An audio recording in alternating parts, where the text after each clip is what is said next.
Iya, jadi pubertas adalah suatu kejadian yang menginisiasi atau memulai perubahan yang akan membawa manusia ini menjadi sosok dewasa. Jadi perubahannya ada di semua aspek kehidupan sebetulnya. Jadi mulai dari tubuh, jadi secara biologis dia berubah, secara psikologis juga berubah. Tadi makanya ada rebel sama orang tua gitu ya. Terus juga akhirnya secara interaksi sosial juga berubah. Lebih sering senang hangout dengan dengan teman-teman gitu ya daripada ngikutin bapak ibunya gitu. Itu kan interaksi sosial ya. Akhirnya juga berubah. Jadi perubahan di semua aspek manusia ya, bio, psikososial. Nah Dok, kalau untuk perubahan-perubahan ini ada dampak kesehatan nggak untuk mereka anak-anak? Ya, jadi kalau anak perempuan, papa mama perlu catat nih. Kalau anak perempuan itu secepat-cepatnya tunas payudara mulai muncul di usia 8 tahun dan selambat-lambatnya usia 14 tahun.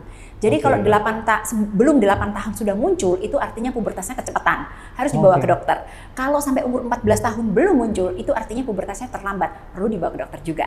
Kalau tanda akhir pubertas secara biologis ya pada anak perempuan adalah menstruasi. Nah, menstruasi ini bisa kita tunggu sampai maksimal usia 16 tahun. Rata-rata itu menstruasi terjadi di usia 11-12 tahun. Ya, kalau dia lebih cepat dari itu, maka itu kita juga perlu konsultasikan kepada dokter ya.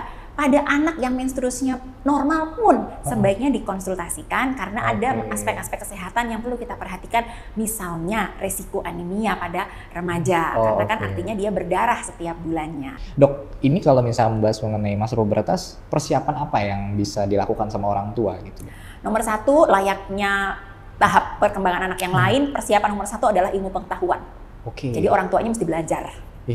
Jadi orang tua tugas utama dan pertama adalah belajar, ya karena kita bisa bersiap, kita bisa tahu harus apa kalau kita tahu. Sangat penting untuk membahas pubertas sebelum pubertas itu terjadi pada anak kita. Betul, terutama aspek psikologis dan sosial dan juga aspek seksual yang sangat penting. Apalagi di dunia digital saat ini, anak-anak balita sudah dipegangin gadget, jadi dia bisa terpapar konten apapun. Dan yang tentu tidak kita harapkan adalah terpapar konten yang terkait dengan kekerasan dan seksual.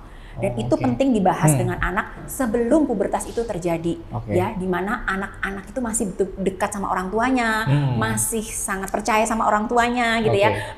Pengaruh teman dan sosial media masih terbilang sedikit, gitu ya. Ketika pengaruh orang tua itu masih besar, kerjakan itu. Belajar dulu pertama-tama, belajar dulu sehingga harus tahu apa yang perlu dibahas dan tahu caranya, ya. Jadi kan nggak bisa tuh, ayo nak, Bapak mau ngomong tentang seksualitas.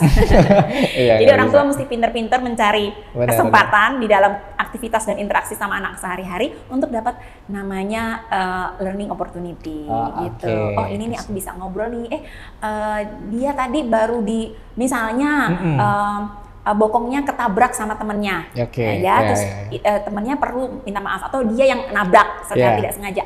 Itu bisa dijadikan momen untuk belajar tentang bagian mana yang boleh disentuh, bagian mana yang tidak boleh disentuh, bagaimana dia harus bersikap dan seterusnya tentang mencintai tubuh, menghargai tubuh kita.